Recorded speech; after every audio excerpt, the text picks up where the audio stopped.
अस्सलामुअलैकुम सामीन। 18 मुहर्रमुल हराम है, 17 अगस्त है। सोशल इंडिया न्यूज़ में आपका खैर मकदम है।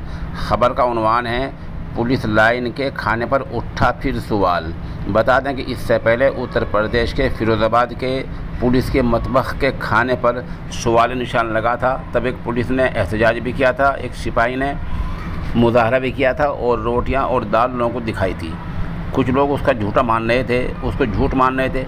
लेकिन अब मैनपुरी का मसला सामने आ गया है। मैनपुरी खाने का मसला इस कदर बिगड़ा, इस कदर है तो वह मची कि पुलिस कप्तान कमलेश दीक्षित ने खुद दौरा किया और खाने की क्वालिटी मेयार का जायज़ा लिया।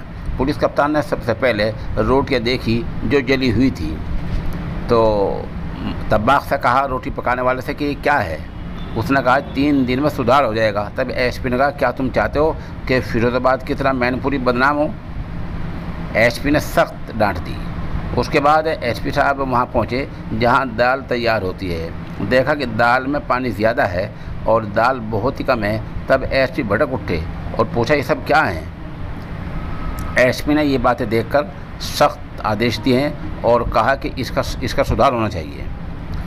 इसके बाद वहाँ जो मतबख में काम करने वाले हैं, उन्होंने कहा कि हमें, जैसे मनोज कुमार कांस्टेबल है और लोगों ने कहा कि हमें 12-12 घंटे काम करना होता है और फिर भी हमें ऐसा खाना, कमज़ोर खाना, गैर मेयारी खाना खाना पड़ता है। बहरहाल पुलिस कप्तान ने सख्त आदेश दिए हैं। चंद तस्वीर हम मौके की दिखा रहे हैं कि मैनपुरी का खाना कैसा है।